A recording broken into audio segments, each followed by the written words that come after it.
Figured I would say something, passing the time. If you come on over here, we could be on the same side. Same side, same side. Welcome to Simon Says. This is episode 3. It's all about toning today, and we're toning with the Leyton House permanent colour range.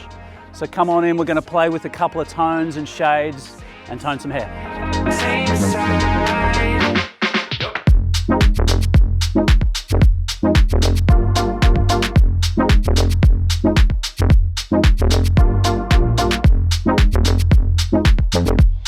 In this episode today, we're working with Amy. Amy's my sister. So she's copped a couple of bad ones in a time, but they're getting better with age, like a great bottle of wine. 32 years in, that'd be really good drinking game. So permanent toners, they are five swatches on the chart. We're going to use one of those, and we're going to explain that in depth as we get into it. But we're going to clean up this beautiful blonde. It actually is quite nice. We're just going to give it a little bit more sophistication with the toner. Let's talk permanent toners. So there are 5 permanent toners in the range. You can always also use all of the level 9 colours and the level 10 colours. So we can make up any colour we want, which is a great thing, you know, and that's the creative thing with toning, is the world's your oyster, is make it work. So today we're going to pretty much focus on those 5 toners. So we have a 0.021, a 0.052, a 0.23, so these become a little bit more intense, a 0.22, which is lilac, and a 0.11, which is frost. So when we have a 0 involved, they're usually a little bit softer because it has some natural in there. So these ones, if you're going for a classic tone, the champagne would work really well. Today we're going to work with the rose, the 0.052. So it's got that beautiful little hue of rose, but it's a hint of it. It's not flooding the hair with pink, which is what I love. I don't want it to be too obvious. I want it to be gentle and soft, but I want it to have this lustrous shine. And I really want an expensive flavour on this toner. And that's why we tone. It just makes people feel a little bit more expensive. I think that's a great way to feel when you leave a salon. So with that, we're going to mix it today with a 1.5. So that's going to go maximum deposit, and we're not going to lift the hair in any way. So that's really important. It's just there to add tone to the hair. And then if you have some unwanted yellow or any sort of gold, it will counteract that colour 100%. So we're going to go ahead, and what we're going to do is today mix 2 tones up. It's the same colour, but we're going to mix the 0.052 first, which is rose, and we're going to do 1 to 2. So 1 part tint, 2 parts developer. So that is basically going to dilute that a little bit, so it's a little bit more gentle on the hair. We don't need to go to a 1 to a 1.5 like you would a tint in the rest of the range. And then for the second part, what I'm going to do is just section off that front hairline of Amy. So what I find with sometimes the toners, especially with Amy, it grabs, and then we end up with too much of an overtone on that front hairline. So what I'm going to do is mix the 12 OS, half, and half 0.052, the rose, so the same tone as the rest of the hair. This is just going to soften it out and dilute it a little bit so we don't get that grab and it just doesn't shock you at the front of the hair. It moves into the toner really beautifully. So we'll get mixing on that.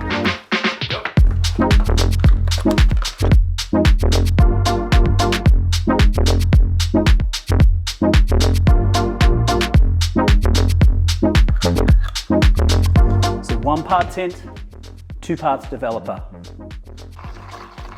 So I'll mix both colours. I'll do them both because you've got to work pretty quick with a toner. So the development time's up to 20 minutes. So if you're not working quick, you really are behind the pace. You know, you want it to develop all as one. So I'm going to put the back colour on first, the straight rose, the 0.052, and then the front colour we are going to put on last, just so we can control that overtoning.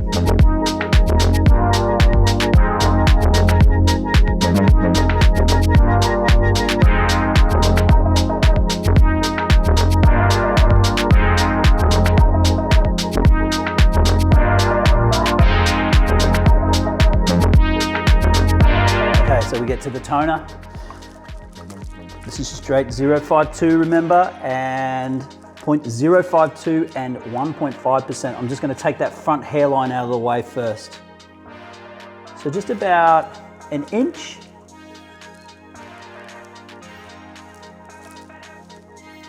And then just take that out of the way. You don't need to be too tidy with that.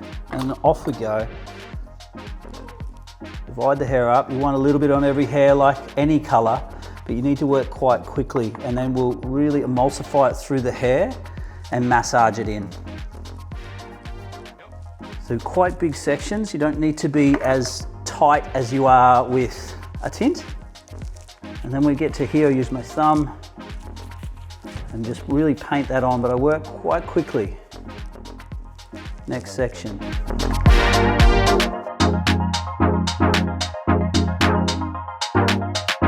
I like to work at the basin with the toner. I can keep an eye on it here.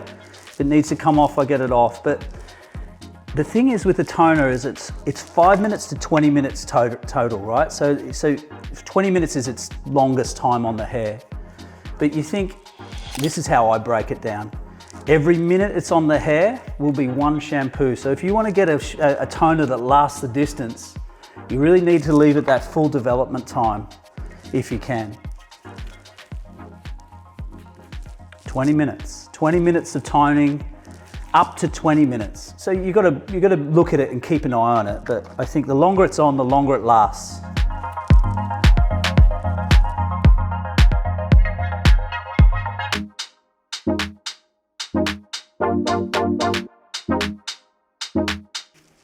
So what I'm going to do now is just massage this through the hair so it's evenly distributed. We're not doing anything with this hair because it's not lightened. It's just working on the lightened hair, the pre-lightened hair.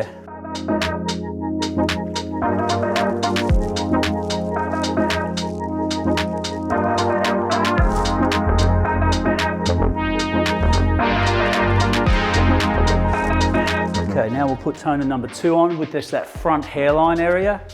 And that's the half mix with the 12 OS. The reasoning for this, I just don't want it to grab on the front hairline. I want it to be really gentle into the rest of the hair. So it's just my little insurance policy, I guess.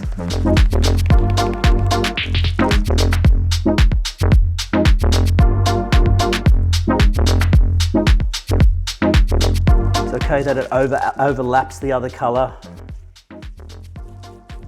It's the same color. It's just a more diluted version. Softens it up.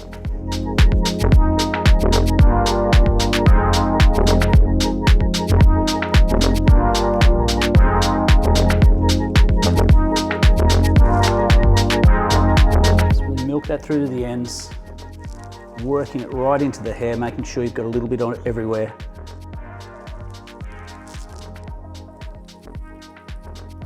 I think with a color like this, I really want to get as much punch out of it as possible. So I'm just going to let that process. Visually looking at it, yeah, you know, if you're a little bit nervous about it, I know that's the thing with hairdressers, we get a bit toner nervous. You know, you sort of go, should I rinse it off? Is it ready now? Is it going to overtone? Have I gone too much? Have I got enough? All those things go through our head. Our client doesn't know that, but quietly inside we're burning with that. So I think it's just a thing where you've got to trust in your product. It's just a matter of knowing your color wheel, understanding what color you're counteracting, which is toning, and then choosing that color and applying it and having faith in the products. The Simon Says tip for this episode is trust in your color. This brand won't let you down. Go away, mix your color, make sure you know your color wheel because you've got to know what you're counteracting. That's what toning is. Mix your color up, put it on, and just keep a watchful eye on it.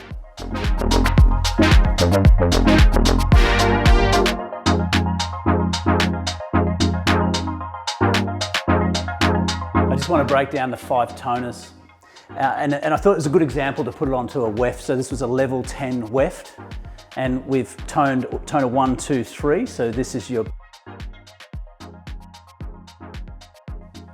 And then we move into your rose, your 0.052, and this is your suede, 0.23. So it's very soft, and you can see these two with the zeros in them, they are a little bit more gentle. So if I group them together and we're going to compare the 0.52, the rose, which is a beautiful tone, up against the champagne.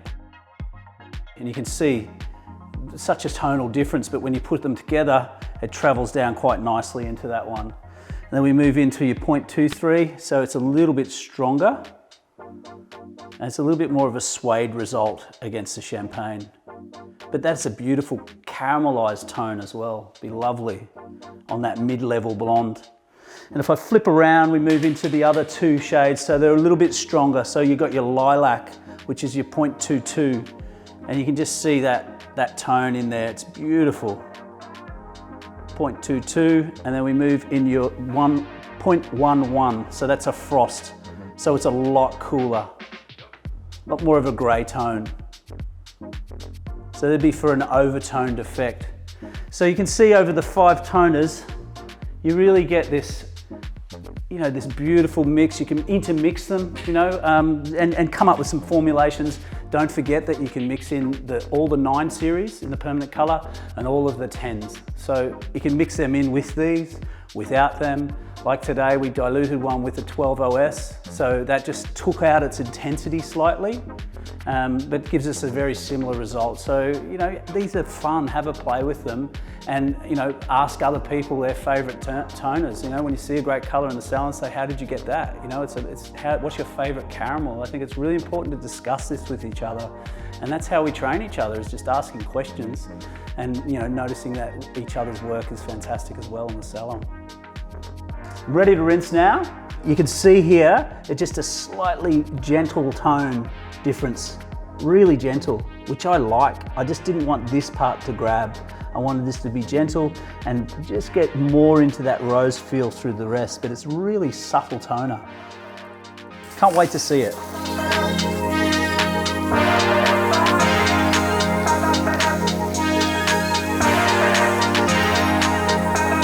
You can see our result is beautiful, soft, shiny color, but it just has given it that little bit of maturity to the color. It's not just a bleach or a lightener.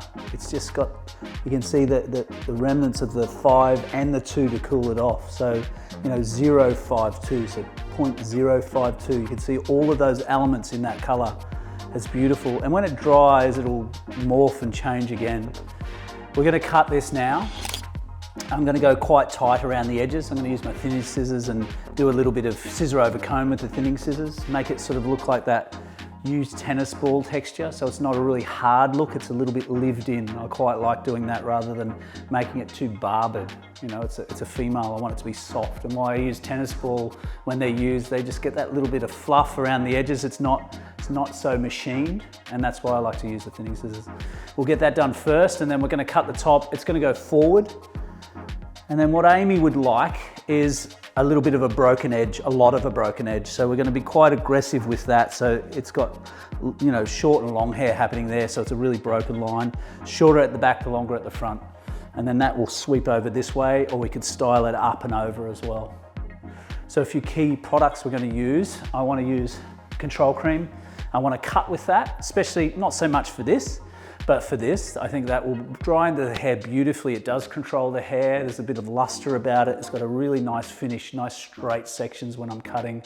And then as I blow dry, that'll come into its own. And then I'm going to finish with powder power. So it's a spray in powder, great application, really fine. There's no dust looking in the hair. Sometimes powders can do that, which this doesn't. It's very light. And it's maneuverable, so you can build it as you go, which I like. It's not just a finishing point, it's something we can work towards. So I'll get a little bit of control cream in first. So again, not overusing the product, getting it on like a hand cream. And then when I apply this to wet hair, I really get it right through, so work it through. Push it forward, push it back, push it to the side. And even on that little bit of hair around the edges, you can do that too. Just use the after, you know, right at the end, just sort of a little tiny bit of that, so it doesn't go fluffy. There's nothing worse than that, sort of nothing on here and a lot of product on there. It's only a medium hold, so it won't set the hair in any way, but you can see how much shine you get on the hair, and you can work in with it, and then your sections just stay so much cleaner when you use a product to cut with.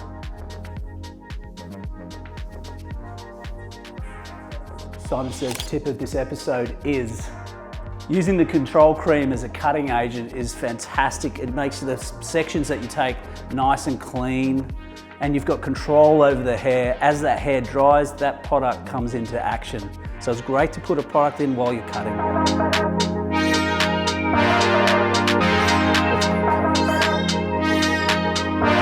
So the idea with the thinning scissor and the comb is to give it a little bit of a softer, still nice and tight and short, but it just doesn't cut off every hair. It's cutting off about 30% of the hair. So what you want to do is slow scissor, slow comb, fast scissor.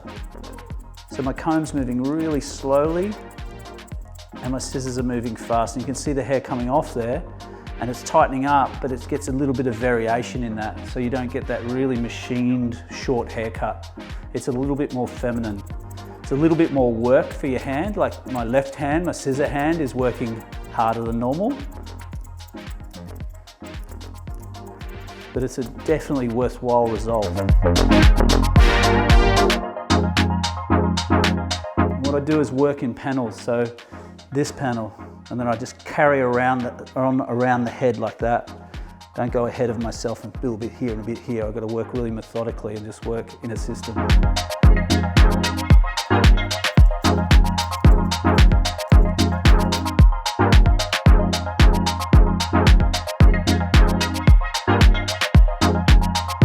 Okay, so we're going to start on the top sections now.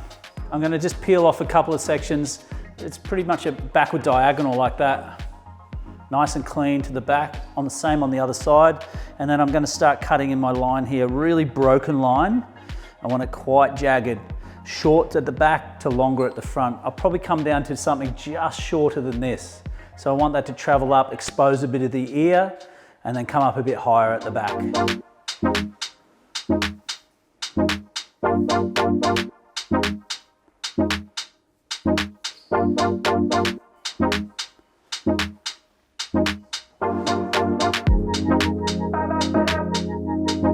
You can see that section there, two backward diagonal sections to a point in the middle.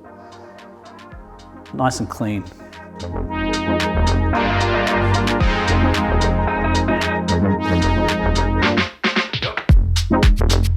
Head in a forward position, I'm going to start at the back. Just the wide teeth of the comb. I'm going to work really loosely on this. So I don't want it too refined. Still firm, still got plenty of tension on the hair, just with the wide teeth. And a deep point cut that in.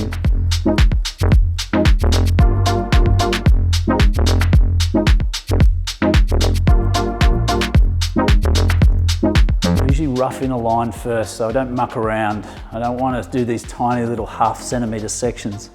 I want to see how it feels and then I'll go and refine it.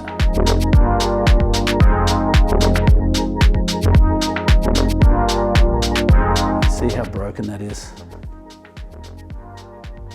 It's exactly what I want. So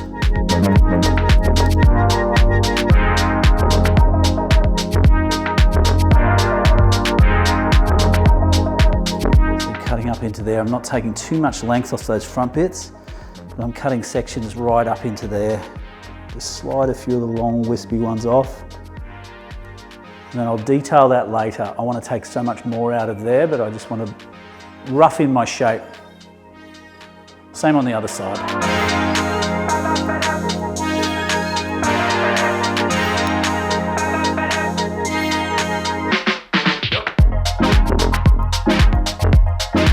Just slide that out now. Just quite selective with what I'm taking out. I'm just breaking the hair up. So I'm coming up above it. I'm not coming from underneath. It's actually sort of in its natural fall. I just pick it up and I slide out the pieces that I want to slide out. I choose what I want to slide out. So you can see what that does. It just lightens the load through there. Makes it a little bit piecier, which is exactly what we're going for. Here I've got to reverse that.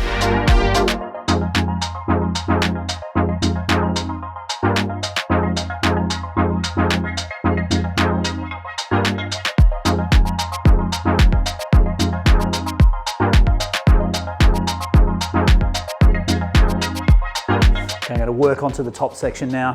So what I want to do with that is keep in the same game through here, but I want to bring it out slightly, and I want to go with the head shape here, and then I'll knock the point off it. So I want to sort of connect it up to that point out here, and that'll give this a bit of shape. Really loose again. And the top, I might not even cut that with a point cut. I'm just going to slide it out and see what we get, because I want to really remove a lot of bulk and have a lot of short and long pieces. It's still got to have a structure. You can't just slice it off and hope for the best or razor it off. You've still got to have a plan and know where you want the hair to sit. So it's really important when you're talking free haircuts and not so structured to have a plan. Still got to have a structure, and then you loosen up the technique.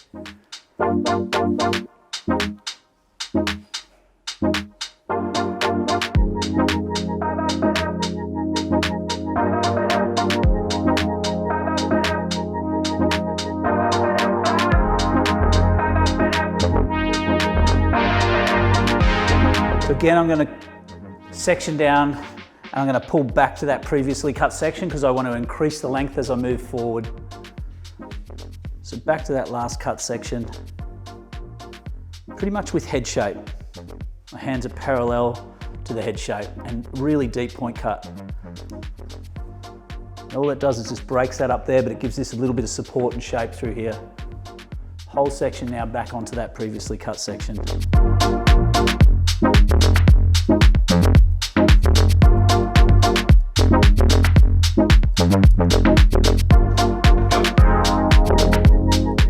Is just detail this out a little bit, hold it down to where we're going, and just individually slide a few pieces out.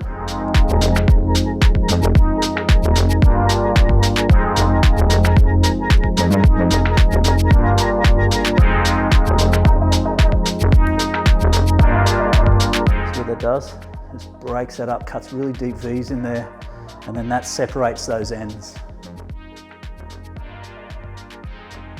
We come to the front, I'm just going to detail that and visually connect it up. I'm not really going to give it any technical support. I'm just going to go in there and slide it off to where it should fit. So I'm working around that face shape. And then I'm just going to knock off that point on the top by sliding it out, as I said. I'm not going to give that much technical thought either. I just want to sort of lighten the load through here. So I'm going to comb it forward, and then just pick a point on the face. So I don't want to take too much off, but I'm going to come down just between probably the lip level. I think, it's really important when you're cutting someone's hair, what are you doing with it, right? You either want to raise cheekbones. Good aims are cheekbones, nose, lip, chin. So they're the things that we're going to pick up and pinpoint. We're going for angles. We're going on a jaw angle. You don't want to go too steep, it won't look right. So keep it simple.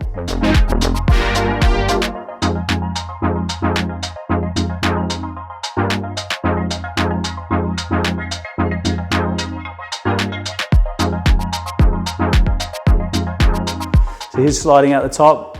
So just a slicing technique. I'm just pushing my fingers around so I want to feed the hair into the scissors, just like that. So across the head, quite large section.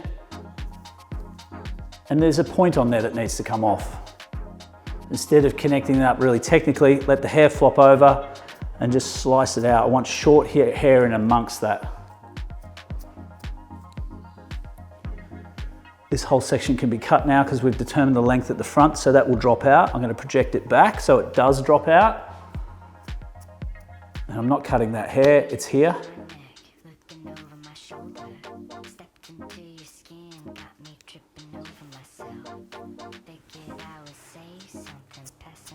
Just a bit more removal of weight through there. So bigger slices. Do it slower.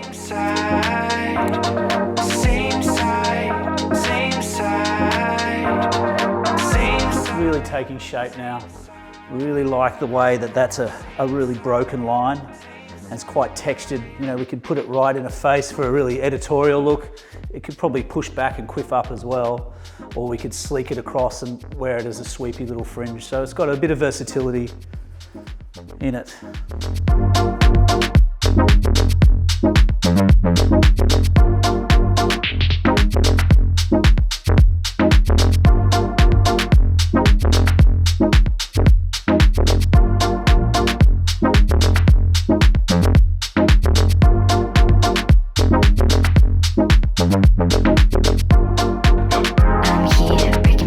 Okay, so we come to the end of Amy's look, and it's all about some powder now. So Powder Power is a lightweight powder. It doesn't leave any residue on the hair, but it's got a bit of hold and a bit of play, so we can keep building on that. So it's easy to apply, just spray it on.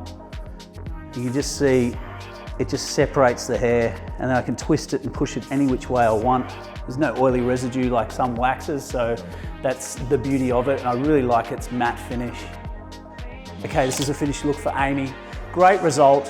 So the 12 OS, we mixed half of that and half of the 0.052 and 1.5% at the front, just so we got a little bit of a softer blend, which has really come up a treat. It's so gentle, this toner. And by putting the Powder Power over the top, it's just made it a little bit dusty and textured. You know, I think it'll be really versatile, a great toner for just something that little bit different. If you just want to move away from that clean, Arctic looking blonde, which is beautiful, I think this is better. It's beautiful. Cool, so that concludes this episode. Thanks for watching once again, and we'll talk to you soon. On the same side.